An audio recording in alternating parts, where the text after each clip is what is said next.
शाम का समय और आज की चाय की चर्चा हम शुरू करेंगे आज के हमारे डोमेस्टिक मार्केट से। डोमेस्टिक मार्केट में आज एक वन साइडेड गिरावट देखी हमने। ये बाजार की गिरावट सुबह से गैप अप के साथ शुरू नहीं हुई थी। बाजार की गिरावट समय के साथ बढ़ती गई थी। बाजार लगभग फ्लैट खुले थे, लेकिन उसके बाद में जो जो दिन बढ़ते गया बाजार में गिरावट एक्सटेंड होती गई। और अगर एंड ऑफ द डे अगर हम देखते हैं तो निफ्टी 1.5%, मिड कैप इंडेक्स 2% और स्मॉल कैप इंडेक्स 3% तक डाउन थे। तो ये गिरावट इतनी वाइड स्प्रेड थी कि इसने बाजार के लगभग हर सेक्टर को, हर टाइप के शेयर को कवर में किया। ये जो वोलेटिलिटी है ये पिछले अगर हम देखेंगे तो पिछले 10 दिन से लगभग बढ़ती जा रही है। अभी परसों मिड कैप इंडेक्स में लगभग 1000 पॉइंट की गिरावट थी। कल लगभग mid cap index 400-500 point cover हो गए। आज फिर मिड कैप इंडेक्स 1000 पॉइंट के आसपास गिरावट दिखा रहे हैं। तो बेसिकली ये इस गिरावट में हम एक सेंस नहीं ले पा रहे। हमने बहुत टाइम पहले भी एक बात की थी कि बाजार में ये जो वोलेटिलिटी है ना, ये वोलेटिलिटी कम नहीं होगी, बढ़ने वाली। उस टाइम तक तो बाजार में इतनी उथल पुथल होने भी नहीं लगी थी।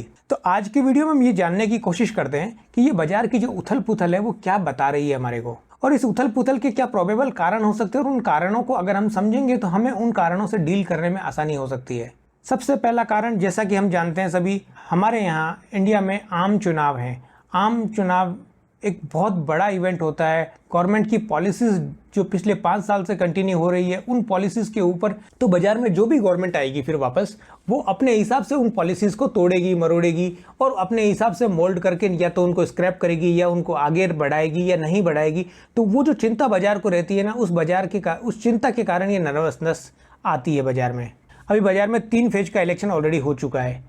तो इसका मतलब ये है कि 5 फेज का इलेक्शन में से 50% या 60% से ज़्यादा का पूरा वोटिंग हो चुकी है। हमारे यहाँ सुप्रीम कोर्ट की रूलिंग के मुताबिक हम 5 चुनाव पूरा होने से पहले एग्जिट पोल नहीं दिखा सकते। लेकिन इसका मतलब ये नहीं होता कि 5वां चरण का चुनाव होने के बाद में एग्जिट पोल निकलेगा। पता होगा हर चुनाव के चरण के बाद में एग्जिट पोल निकलते हैं।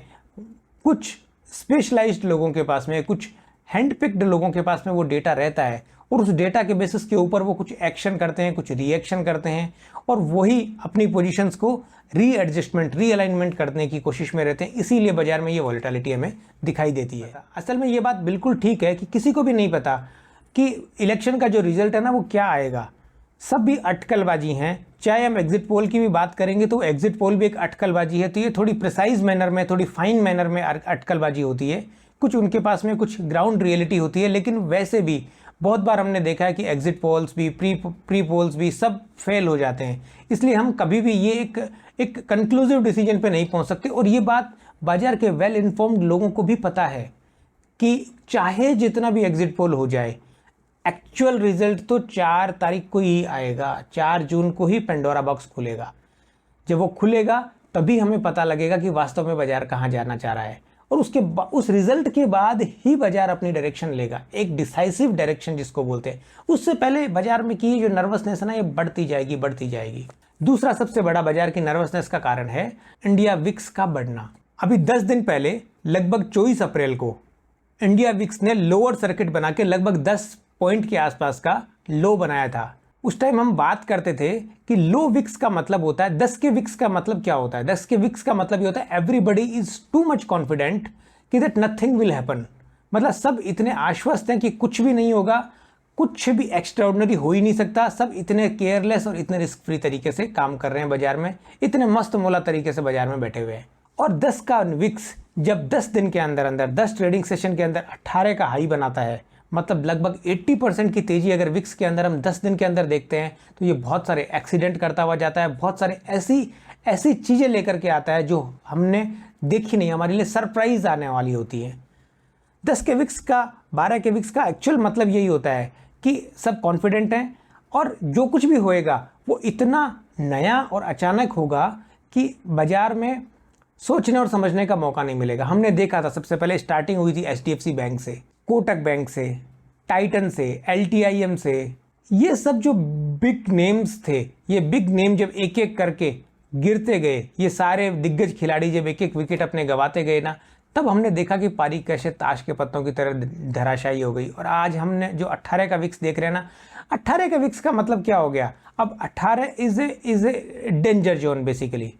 और बेसिकली डेंजर जोन 2 कारणों से है, क्योंकि जो इसकी स्पीड रही है ना, 10 से 18 आने की, मतलब 80% जो विक्स में राइज देखा है हमने वो 10 दिन के अंदर देखा है।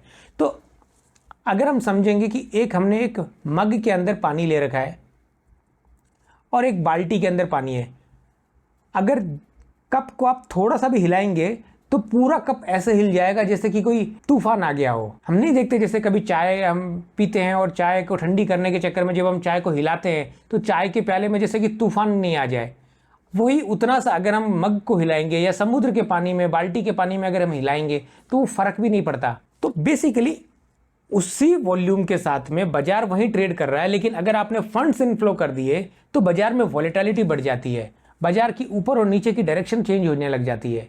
सेम डे बाजार 200 पॉइंट ऊपर मारेगा, सेम डे बाजार 200 पॉइंट नीचे मारेगा और कहीं नहीं, बीच में आके बंद हो जाएगा, दोजी बना के बंद होगा। मतलब अनडिसाइसिवनेस तो पार्टिसिपेंट्स के बीच में रहेगी, लेकिन उस अनडिसाइसिवनेस के साथ में एक्सट्रीम वॉलेटिलिटी भी रहेगी।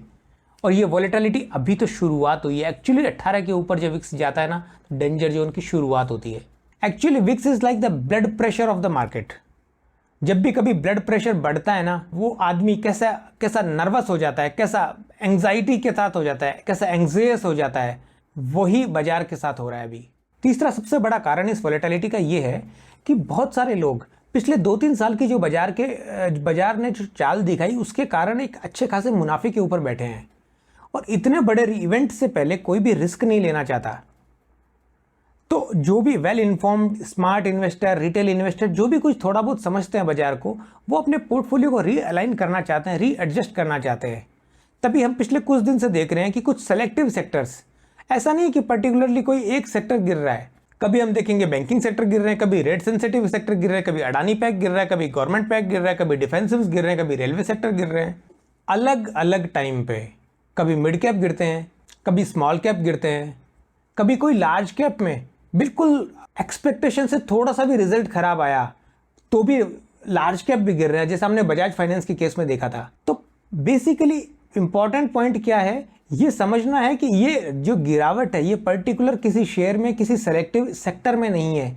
बेसिकली ये एक एडजस्टमेंट की गिरावट चल रही है। जिन लोगों ने भी जहां से भी प्रॉफिट निकालना है, कोई किसी को कैश आउट करना है, किसी शेयर से, किसी सेक्टर से कुछ मुनाफे को अपने घर लेके जाना है, वो लेके जाकर के कुछ डिफेंसिव में, कुछ कंजर्वेटिव सेक्टर्स में जा रहे हैं लोग। जैसा कि हम पिछले कुछ दिन से देख रहे हैं, FMCG, fast moving consumer goods, consumer durables, IT sector, अभी धीरे धीरे फार्माज में भी ये जो बाइंग स्टार्ट हो रही है ना, ये हमारे को बता रही है कि बेसिकली ये पोर्टफोलियो अलाइनमेंट चल रहा है। क्योंकि सब अपने आप को अपनी बुद्धि के अनुसार, जिनको जो भी जजमेंट लेना है उसके अकॉर्डिंग सब अपने एडजस्टमेंट कर रहे हैं। और ऐसा नहीं कि एफएमसीजी में कोई गिरावट नहीं आ रही, लेकिन कंपैरेटिवली वो गिरावट बहुत कम है। अगर हम देखेंगे तो एक्चुअली नेट बेसिस के ऊपर वो अबव द वाटर है। तो इन्हीं सब कारणों के चलते बाजार में एक वॉलेटिलिटी हम सब लोगों को देखने को मिल रही है। और ये वॉलेटिलिटी से डील करने का एक ही तरीका होता है। सबसे पहले ये बाजार में हमारे को लिवरेज नहीं लेना है, हमको उधारी से काम नहीं करना है, हमारे को कुछ पैसा कैश रखना है। हमारे पोर्टफोलियो में से एक 40-50% हिस्सा हमारे को कैश में रखना है। उसको अगर कैश में नहीं है तो हमारे को कैश करना है। जो भी प्रॉफिट हम ऑलरेडी बुक कर चुके हैं, जो भी प्रॉफिट हमारे प्रॉफिटेबल हम हो चुके हैं, उन प्रॉफिट को निकाल के कुछ प्रॉफिट को लॉक करना है। और हमारे को बाजार में बहुत लाइट वेट जाना है।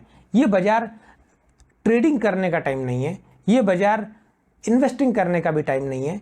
हाँ, अगर कभी किसी दिन डीप गिरावट हमारे को मिलती है तो हमारे को जाके चुपके से थोड़ी सी हमारे पोर्टफोलियो में जो हमारे कैश है उसको डिप्लॉय करना है। लेकिन एग्रेसिव इन्वेस्टमेंट का भी ये टाइम नहीं है, बिकॉज एक पॉलिसी फ्रेमवर्क के ऊपर इतना बड़ा जब चेंज आने को होता है, हम जब देख रहे होते हैं कि एक पॉलिसी फ्रेमवर्क चेंज हो सकता है, it's an event. Actually eventuality घटित हो सकती है, ये घटना घट सकती है, इसलिए हमारे को इस बारे में सावधान होकर, सतर्क होकर काम करना है। तो ये एक वीडियो बनाना था। उम्मीद करता हूँ ये वीडियो आपको हेल्पफुल होगा अपनी पोजीशंस को समझने के लिए, एक दूर से व्यू लेने के लिए। अगर ये वीडियो आपको अच्छा लगता है तो वीडियो को लाइक कीजिए, चैनल को सब्सक्राइब कीजिए और अपने दोस्तों के साथ भी शेयर कीजिए। Thank you.